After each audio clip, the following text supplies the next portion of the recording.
called out a wealthy mom's tardiness for child pickup after boxing clays, faced her twisting my words, and got reprimanded by my boss. I 24 million teach boxing in my spare time, and one day a week, I teach it to kids. There's a mom who I'm starting to feel like is taking advantage of these classes. She's increasingly late with picking up her kid after the session. To give some context, this is a rich woman. It's not that she's out working a job. She is a stay-at-home parent. No other kids. She told me all this because another thing she loves to do is have really long conversations with me, on top of already being late. She's been late, most of March 3 classes. I talked to her about it at the end of the month and she apologized and said, it won't happen again. It did. X2 now. So I started timing her. The second week of April. No class the first week, she arrived 45 minutes late, then spent maybe 20 minutes talking to me. The other day, I timed her again. She got there around the 1-hour mark.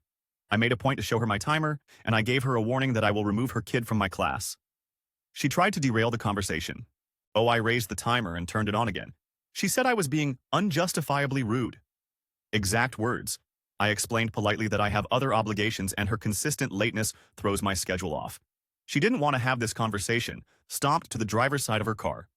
Her kid lowered his window to say thank you and bye to me. I told him bye and added, tell your mom to stop being late. She reported our conversation to my boss, but twisted it. She said that I threatened her kid with getting kicked out of the program. I didn't say it like that. And I didn't say it to her kid. There are other instructors. I was just implying to her that I won't have him in my group. My boss still gave me a lecture about how I don't have that power and can't make the statements I did. He went over professionalism and how I'm being too hard on this mom who could have other circumstances going on. But I'm not getting paid for the hour after this class that I spent hanging out with her kid. He kid's great. But I have things to do. For people who work with kids, what's the etiquette here? Do I give parents grace? I told my boss I'm going to start adding up all the hours and one of them is going to have to pay me. Ada? Update 1. I appreciate the advice I got on the post I made. I learned a lot from you. Here's the update. I took various notes from the people who gave me tips here. I wrote a detailed email to my boss and CC'd other people who run this program, including co-instructors. I did this for transparency, accountability, and to put pressure on my boss to provide a policy around the issue instead of him dealing with us all individually, case by case. My boss didn't respond to the email. Instead, he led me in to see him. I kind of had a feeling he'd do that. He asked me why I sent the email CCing everyone and was clearly not happy about my approach. He kept trying to minimize the situation and make me feel that I am in the wrong.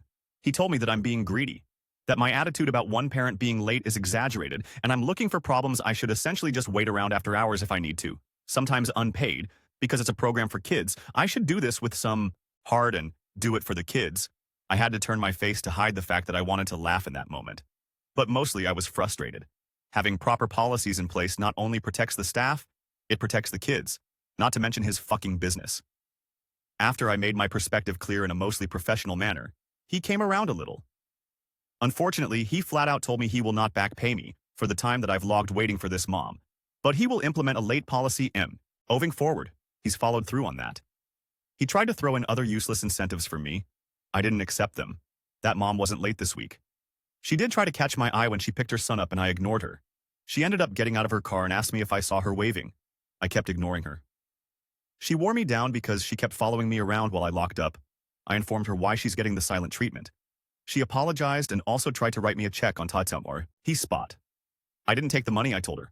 Honestly, I might quit instead. I am sharing this because the woman clearly lives in her own world. Here, just take my money and stop being mad at me. I was so furious. It took everything in me to keep the words that I said to her to a minimum. I am on the fence about just letting this go. Maybe the program will get smoother with time.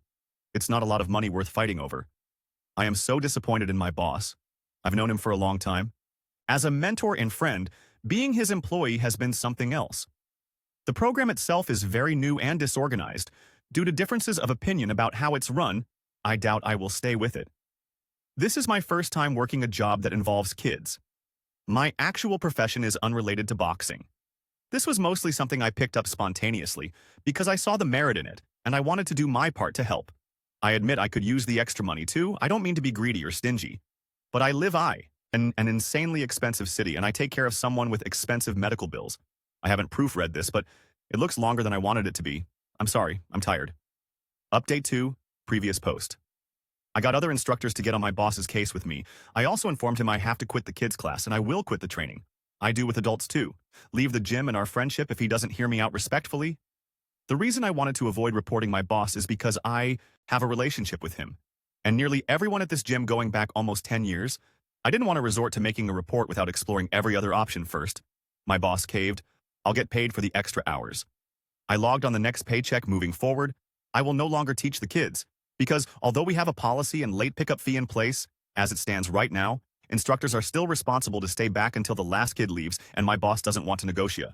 T on that, I can't stay behind after classes. I have other obligations the same day as the class I teach.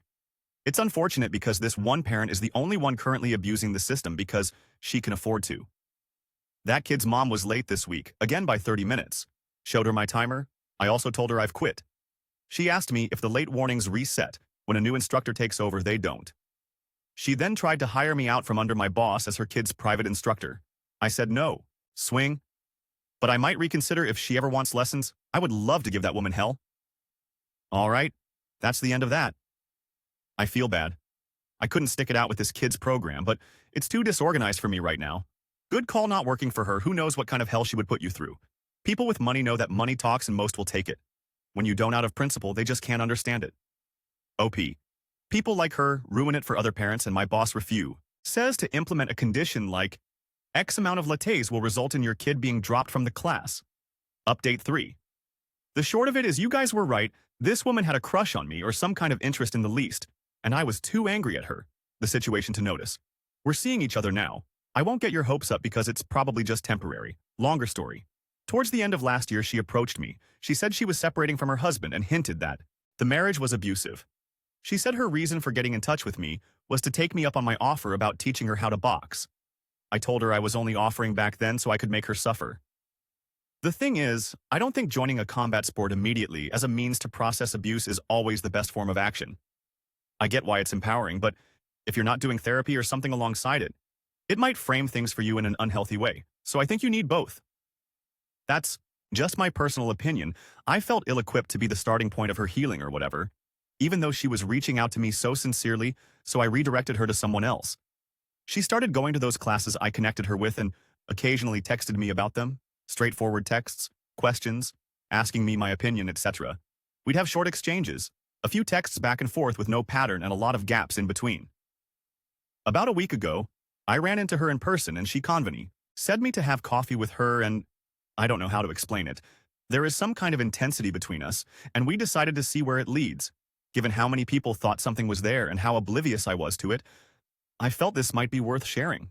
I didn't know her age back then, but I found out she's 32. I'm 25. I know,